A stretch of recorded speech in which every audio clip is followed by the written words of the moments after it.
Bismillahirrahmanirrahim. Assalamualaikum warahmatullahi wabarakatuh. Perkenalkan, nama saya Kasnidar, mahasiswa PPG dalam jabatan 2022-2023 dengan nomor ujian PPG 474134003336 dan dengan nomor NIM 2027222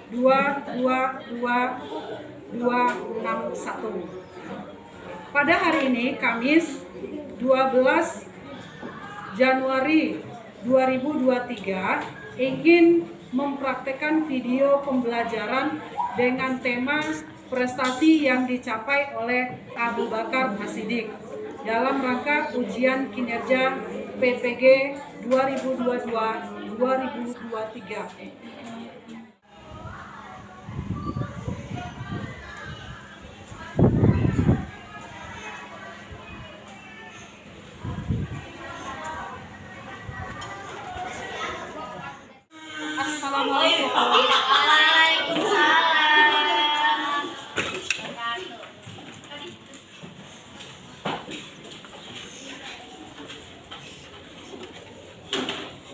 Assalamualaikum warahmatullahi wabarakatuh. Waalaikumsalam warahmatullahi wabarakatuh.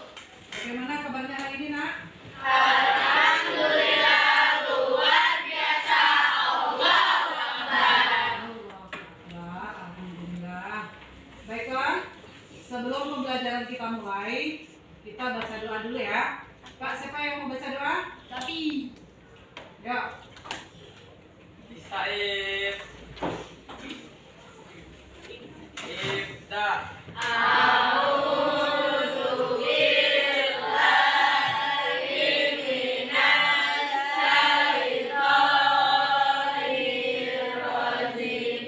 Bismillahirrahmanirrahim. Rabbi shrah sadri wa yassir li amri wahlul 'uqdatam min lisani yafqahu qawli. Rabbi zidni ilma warzuqni fahman. Amin ya rabbal alamin. Bagaimana anak? Sudah siap untuk mulai pelajaran kita pada hari ini? Insyaallah siap, Bu. Baiklah, sebelum pembelajaran kita mulai, Ibu absen dulu ya.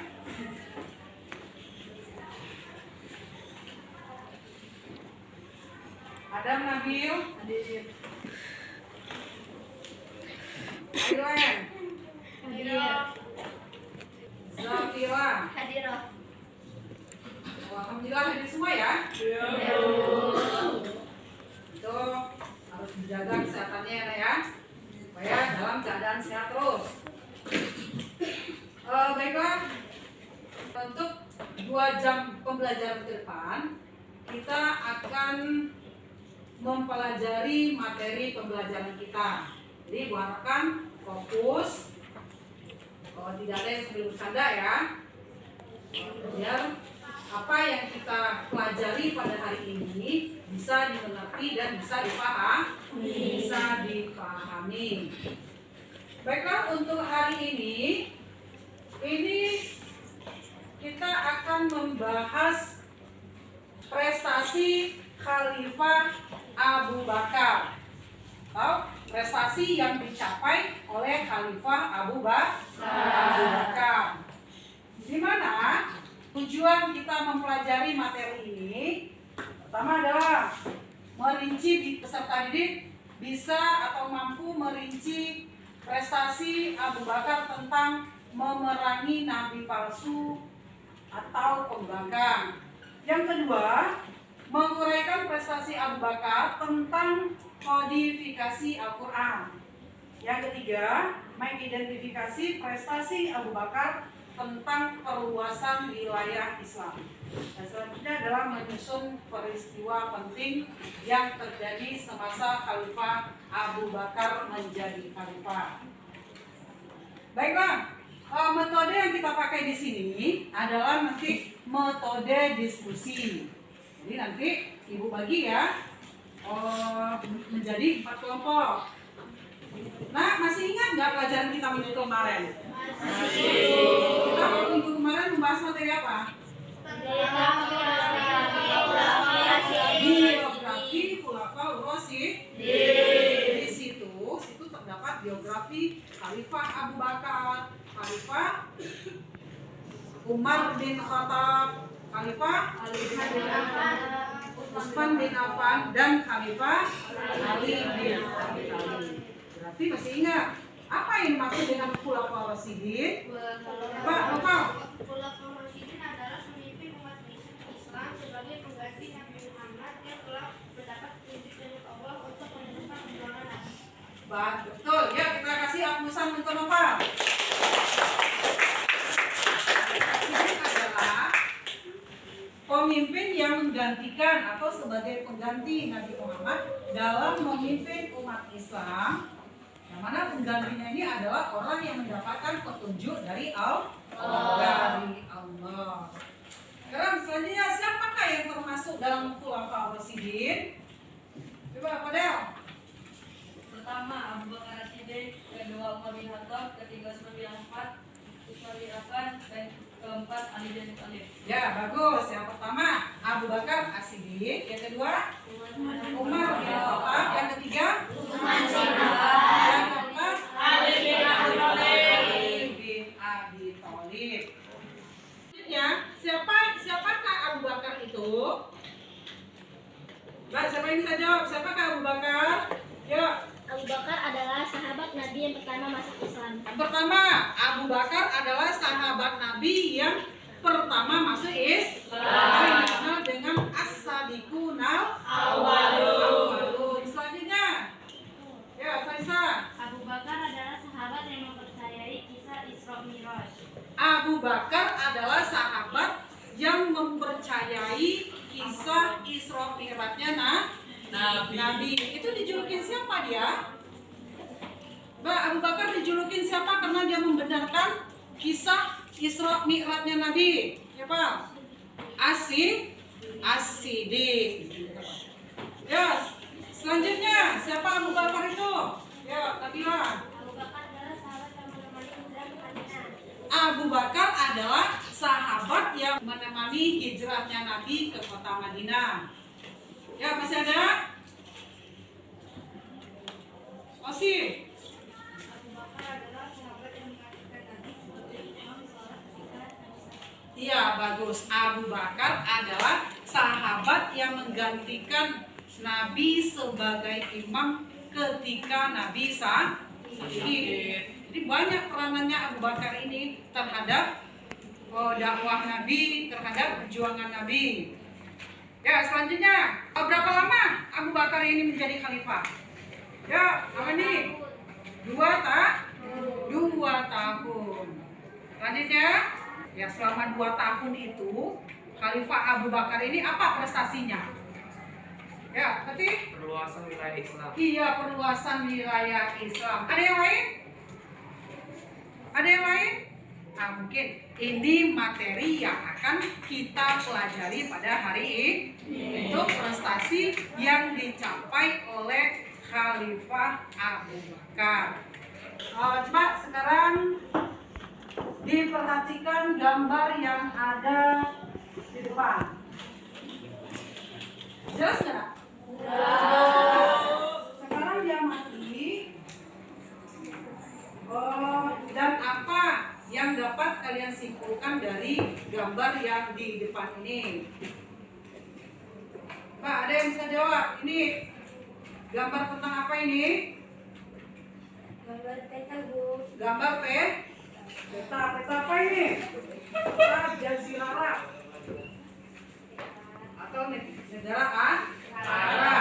Sekarang apa yang bisa kita pertanyakan dari peta ini? Baik, Nes. Apa yang dilakukan terhadap peta itu? Apa yang dilakukan oleh Abu Bakar terhadap peta ini? Ada yang lain? Yo, Nehan. Kapan itu semua dilakukan? Nah, kalau ada yang dilakukan oleh Abu Bakar atau Khalifah Abu Bakar, kapan dilakukan oleh Khalifah Abu Bakar? Masih ada yang lain? Ya, Salisa. Kenapa mereka melakukan itu semua? Kenapa mereka melakukan itu semua? Kenapa Abu Bakar melakukan apa terhadap peta ini? Masih ada yang lain? Tapi? Ya. Apa prestasi yang mereka peroleh? Nah, dan terhadap peta ini apa prestasi Abu Bakar yang diperolehnya atau yang dicapainya? Nah, pada pembelajaran ini kita memakai metode problem based learning.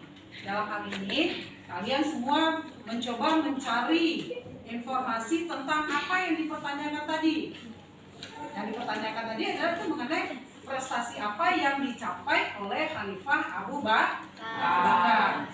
Kalian mencari informasi itu boleh melalui buku teks, boleh juga buku referensi yang lain, dan juga boleh mencarinya di internet. Ini sudah duduk sesuai dengan kelompoknya masing-masing ya? Sudah. Ya, itu kelompok 1, kelompok 2, kelompok 3, kelompok 4. Tugasnya kelompok 1 mendiskusikan tentang prestasi Khalifah Abu Bakar mengenai memerangi orang yang murtad atau pembangkang. Yang kedua, kelompok 2 itu bertugas mendiskusikan prestasi Abu Bakar tentang kodifikasi Al-Quran. Kelompok 3 bertugas mendiskusikan prestasi Khalifah Abu Bakar tentang perluasan wilayah. Secara kelompok 4 itu menyimpulkan peristiwa penting yang terjadi semasa kekhalifahan Abu Bakar. Ya, bisa dipahami semua? Bisa dipahami? Bisa. Sekarang dikerjakan masing-masing. Jadi ada yang mencatat, ada yang mencari informasi. Ya, kerjasama ya. Ya, kelompok 2 bagaimana? Ya, jadi bisa ya? Bisa. Ini materinya apa? Materinya prestasi yang dicapai oleh Khalifah Abu Bakar tentang Kodifikasi Al-Quran. Ini kelompok 3. Materi ini tentang apa? Perluasan wilayah Islam. Ini ya seperti ini. Yang dilaksanakan oleh Abu Bakar Siddiq. Ya. Teruskan ya. Lagi dikerjain. Ya, kelompok 1 materinya apa? tentang prestasi yang dicapai oleh Abu Bakar. Ya. Itu tentang memerangi nabi palsu ya? Ya. Udah selesai belum? Bentar lagi. Oke, ya lanjutkan ya. Ya, Bu. Lanjut yang keempat. Lihat hasilnya.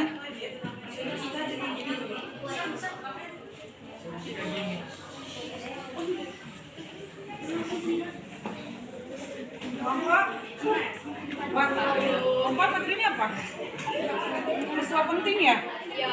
Ketemu nggak di narasi materinya? Ketemu. Mana ininya? Lanjutkan ya. Ini siapa ketuanya? Kan. Sama yang baik ya. Maksudnya kelompoknya baik juga nanti. Semua diskusinya? Oke, udah siap bisa dipresentasikan ya? Ya. Sekarang di kelompok 1, dimulai kelompok 1 yang akan mewakili siapa? Nabila Amani sama? Sama Ines ya, kita persilakan. Assalamualaikum warahmatullahi wabarakatuh. Waalaikumsalam warahmatullahi wabarakatuh. Perkenalkan saya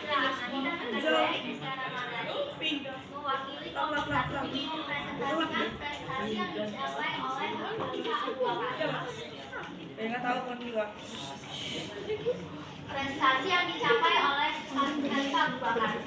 1. Memerangi kaum murtad, orang yang enggan membayar zakat. Suku yang menyatakan murtad adalah suku Hijaz dan Najd karena memiliki perjanjian hanya dengan Nabi Muhammad. Sebagai kaum murtad ada yang menerima dari dan tunduk kepada Islam, tapi ada juga yang berdamai atau berperang. Mereka dipimpin oleh orang yang mengaku dirinya sebagai nabi. Di antaranya nabi palsu adalah 1. Aswad al-Ansi, 2. Quraisy bin Walid, 3. Malik bin Huwairah, 4. Musailamah al-Kadzab. Sebab mereka murtad. 1.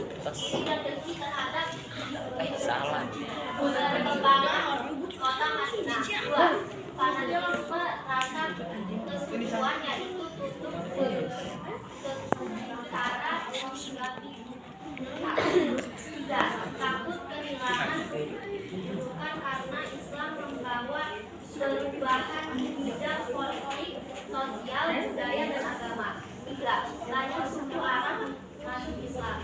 4. Mereka baru memeluk Islam dari belum menghayati ajaran Islam. Sampai di sini saja. Ada yang ingin bertanya?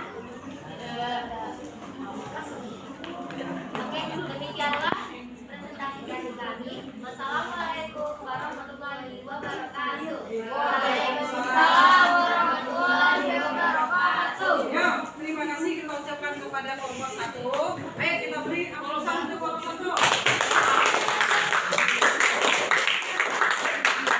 Kelompok 2 yang akan mempresentasikan hasil diskusinya mengenai materi prestasi Abu Bakar tentang kodifikasi Al-Quran. Ya, kepada kelompok 2 kita persilakan. Assalamualaikum warahmatullahi wabarakatuh. Waalaikumsalam warahmatullahi wabarakatuh. Warahmatullahi wabarakatuh. Kami pada masa Abu Bakar dilaksanakan atas saran Umar bin Khattab. Atas saran Umar bin Khattab melakukan Al-Quran karena umat Islam kehilangan lebih dari 70 orang penghafal Al-Quran. Abu Bakar menunjuk Zaid bin Thabit sebagai pemimpin pengumpulan. Mushaf tersebut disimpan Abu Bakar. Setelah Abu Bakar meninggal, mushaf disimpan oleh Hafsah binti Umar. Sampai di sini, ada yang ingin bertanya? Sekian dari kami. Assalamualaikum warahmatullahi wabarakatuh. Selanjutnya yang mempresentasikan adalah kelompok 3. Pak, siapa yang wakil kelompok 3 nak? Ya, silakan. Assalamualaikum warahmatullahi wabarakatuh. Waalaikumsalam. Saya Muhammad Adi Al-Farizi. Kita dari kelompok 3 akan mempresentasikan luasan wilayah Islam. Abu Bakar melanjutkan penyebaran Islam ke Syria yang dipimpin oleh Usamah bin Zaid bin Harisah. Abu Bakar merencanakan pertempuran ke wilayah yang dikuasai Persia dan Bizantium. Persia dipimpin oleh Khalid bin Walid, Bizantium dipimpin oleh Musanna bin Harith. Kekaisaran Bizantium dijadikan kota Damaskus. Syria dijadikan pusat pemerintahan wilayah Arab. Abu Bakar mengirimkan beberapa pasukan, yaitu pasukan Yazid bin Abu Sufyan ke Damaskus, pasukan Amr bin As ke Palestina, pasukan Syurabil ke Yordania, dan keempat Abu Ubaidah bin Jarrah ke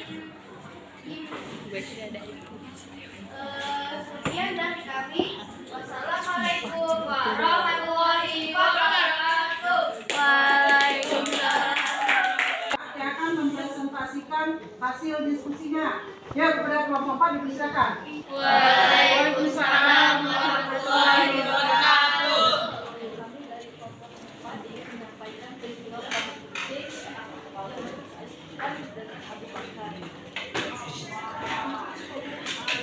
Yang pertama,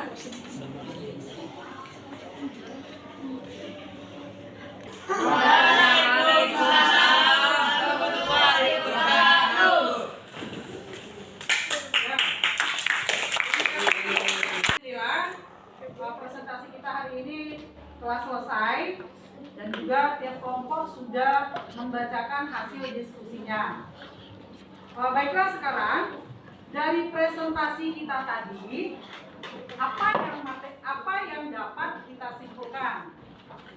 Mbak, apa? Komunikasi yang tercapai Abu Bakar yang pertama adalah mengulangi Nabi Paulus atau pembangkang, yaitu orang yang sudah membayar zakat. Yang pertama adalah prestasi Abu Bakar memerangi orang murtad atau orang yang enggan membayar zakat. Selanjutnya, ya.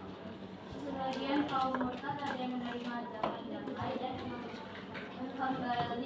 kepada Islam. Namun ada juga yang memberi berperang. Mereka dibunuh oleh orang yang mengaku Islam. Yang disebut dengan Nabi palsu. Nah, yang kedua, munculnya nabi palsu karena mereka tidak menerima atau tidak mau berdamai dengan Khalifah Abu Bakar. Selanjutnya, ya. Di antara Nabi palsu itu adalah Aswad bin Ansi, Walid bin Walid, Khalid bin Khuwailid, dan Muhammad al-Kadzab. Nah, yang ketiga, nabi palsu itu diantaranya adalah Musailama al-Kadzab. Contohnya Tulaiha bin Khuwailid. Masih ada yang lain? Aswad bin Ansih. Ya, yang keempat. Alif bin Walid. Yang kedua adalah kodifikasi Al-Quran atau pembukuan Al-Quran. Ya, prestasi Khalifah Abu Bakar yang kedua adalah kodifikasi Al-Quran atau pembukuan Al-Quran.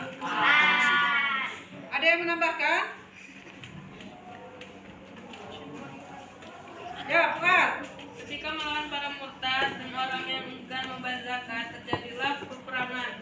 Jadi umat Islam kehilangan para penghafal Al-Quran sebanyak 70 orang.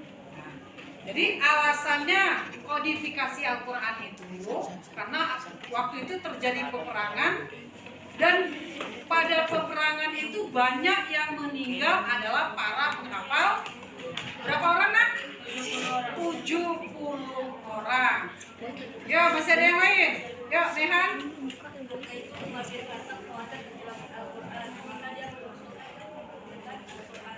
Ya, karena banyak penghafal Al-Quran tadi ya yang meninggal, maka Umar bin Khattab khawatir. Kenapa dia khawatir? Nanti kalau seandainya penghafal Al-Quran banyak yang meninggal, berarti Al-Qurannya nanti banyak yang hilang juga. Makanya Umar bin Khattab mengusulkan agar Abu Bakar mengumpulkan Al-Quran. Masih ada yang lain? Ya. Abu Bakar menunjuk Zaid bin Sabit untuk sebagai pemimpin pembukuan. Nah, sekarang dari situ Abu Bakar menunjuk siapa? Zaid bin Sabit. Apa tugas Zaid bin Sabit? Memimpin pembukuan Al-Quran. Ada yang lain? Ya, Anjana.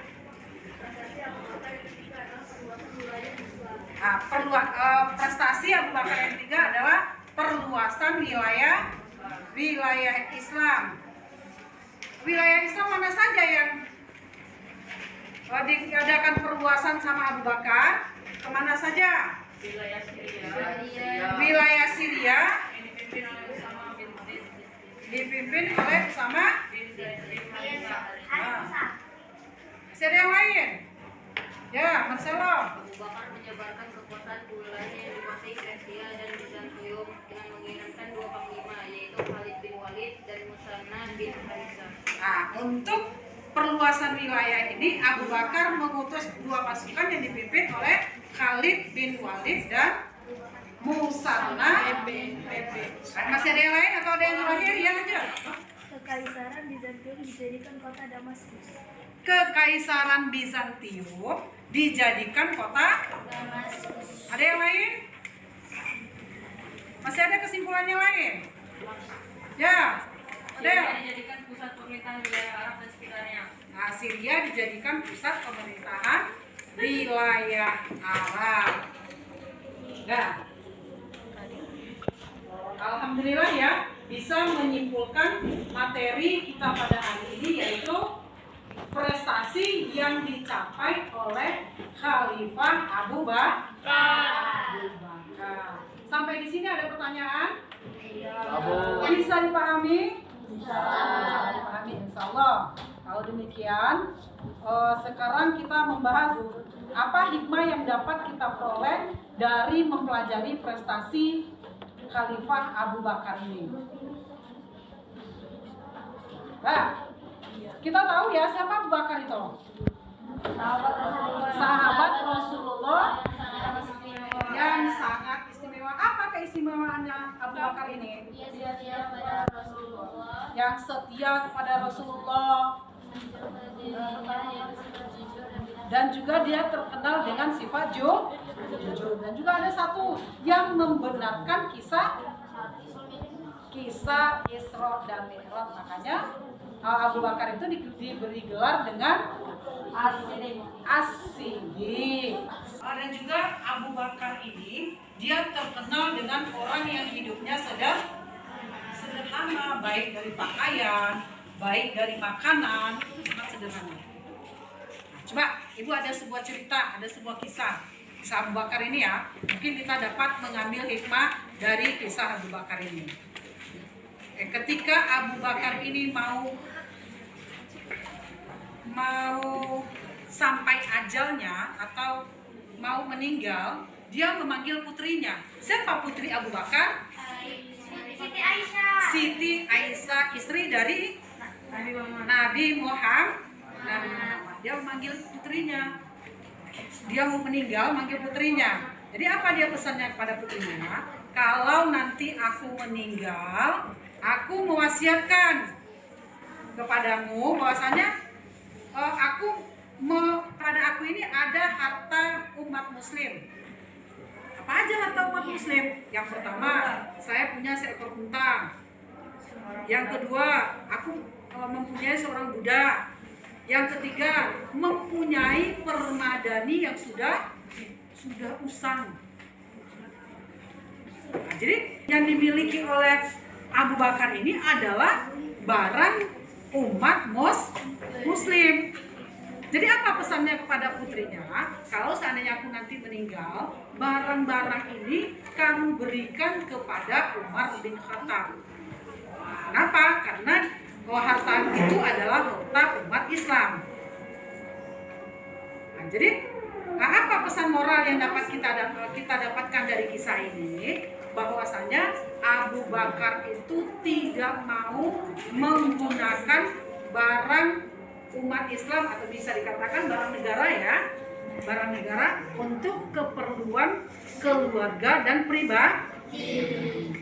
Dan juga Abu Bakar sangat bertanggung jawab. Apa tanggung jawab Abu Bakar? Ya dia menyerahkan, karena dia bukan barang dia menyerahkan kembali kepada negara.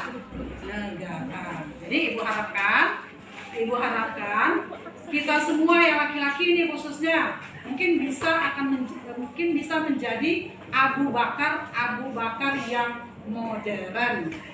Abu Bakar, tapi yang Abu Bakar yang modern ya. Kalau yang perempuannya siapa? Siti Aisyah. Ya, sampai di sini bisa dipahami? Bisa dipahami? Ibu harapkan lebih giat lagi, lebih berani lagi, suaranya lebih kencang lagi, dan materi yang disampaikan itu bisa dipahami oleh temannya. Nah, itu koreksian dari presentasi yang kita laksanakan tadi. Kan lebih berani lagi bertanya, lebih berani lagi menyampaikan materinya ya. Oke? Oke? Nah, untuk mengukur sampai di mana materi yang kita sampaikan ini bisa kalian pahami, Sekarang Ibu memberikan link kuis untuk mengerjakan soal. Ya, bawa HP semua ya. Bawa Bu. Buka HP-nya, Bu, kirim linknya. Ada 5 soal dalam waktu 7 menit.